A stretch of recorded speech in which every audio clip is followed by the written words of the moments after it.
Hello boys and girls, and welcome to Auntie Margie's story time. Today's story is Patty Pays Up. Patty was staying with her grandma, and early one afternoon, Grandma suggested that they go shopping together. Patty was delighted. Very soon, the two were on their way. They went into the neighborhood grocery store and were met with a cheery "Good afternoon" from Mrs. Green, the smiling clerk behind the counter. Grandma went over to talk to her and buy the things she had written down on her list, while Patty wandered around looking at all the beautiful things for sale. A pile of fresh brown loaves of bread and rows of tempting cakes and pies lay in a glass cabinet in one corner. Cartons of milk and packages of butter and cheese were stacked in the refrigerator. All sorts of bright-colored cartons were piled up on shelves, and baskets of fruit and vegetables stood in the center of the floor. All the food made a very pleasant picture, and the mixture of delicious aromas made Patty very, very hungry. Maybe you know how it feels to be 5 years old, to take a long walk and then go into a store full of food. Well, Patty felt just like that. Several baskets filled with big, luscious blackberries were sitting right in front of her. Oh, how Patty loved blackberries! She could never get enough of them, and here were more blackberries than she had ever seen before. She put out her hand to take one, but a little voice inside her seemed to say, "No, Patty, you mustn't do that. That would be stealing." But the berries looked so delicious that she felt she had to take one. After all, she thought, there were so many, many berries that nobody would ever notice if she just took one. So, Patty did not listen to her conscience. Instead, she put out her hand and took just one blackberry. Oh, but that one tasted so good that she decided to take another one. They were so sweet.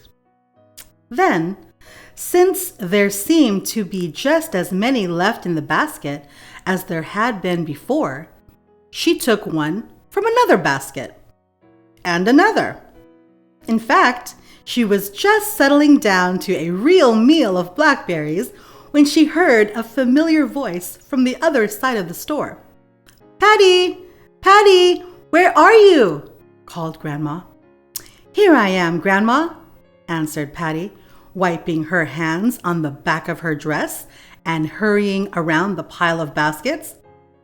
"Come along, dear," said Grandma. "We're all ready to go home now. Would you like to carry one of the bags? How good you have been all the time Grandma has been shopping." Patty blushed a little as she took the bag Grandma handed to her. Then they opened the door and went out. As they walked along, Grandma suddenly stopped. "Patty, look at me." Patty looked up, trying to appear as innocent as possible.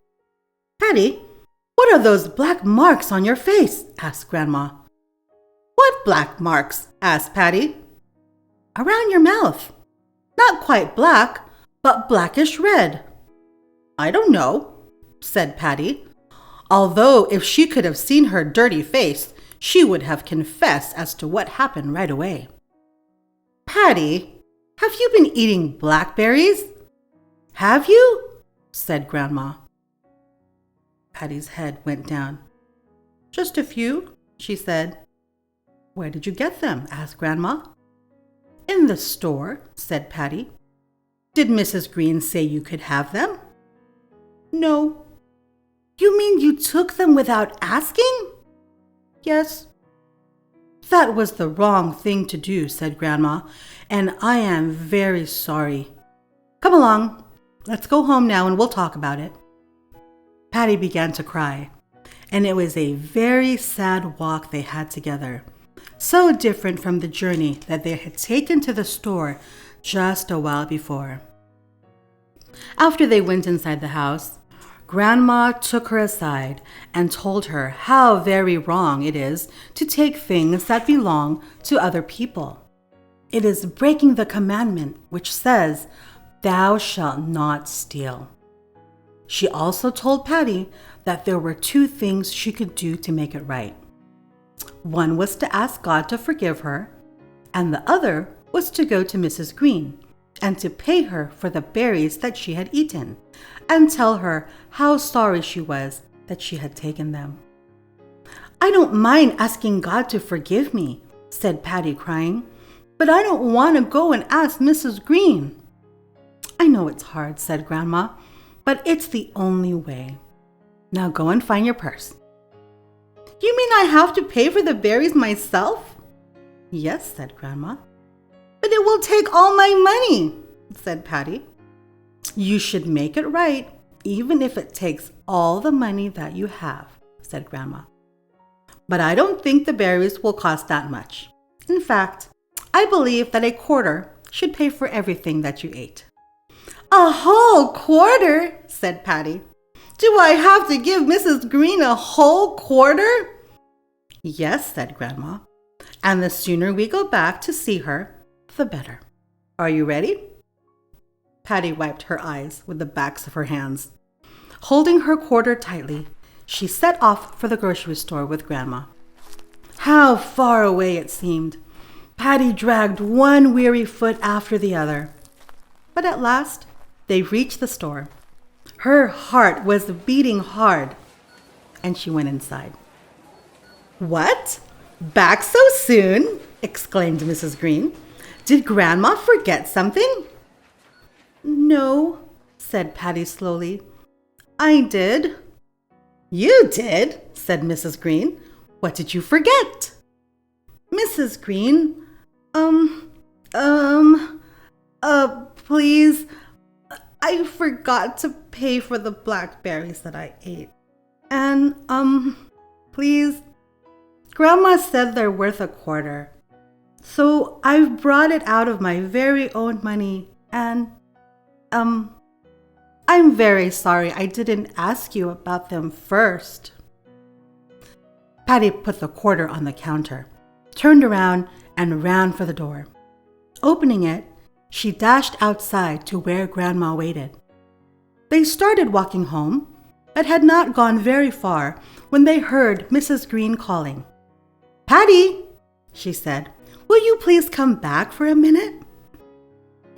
Very slowly, Patty returned to the store as if expecting to be scolded. "You forgot something else," said Mrs. Green, smiling and handing her a paper bag. "No," said Patty, "I didn't leave that." "But it's for you anyway," said Mrs. Green.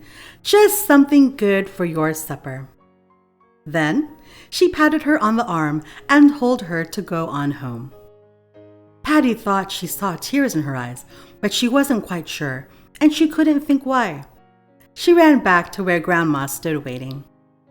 "Look what she gave me!" Patty cried. "Grandma, look!" Grandma looked.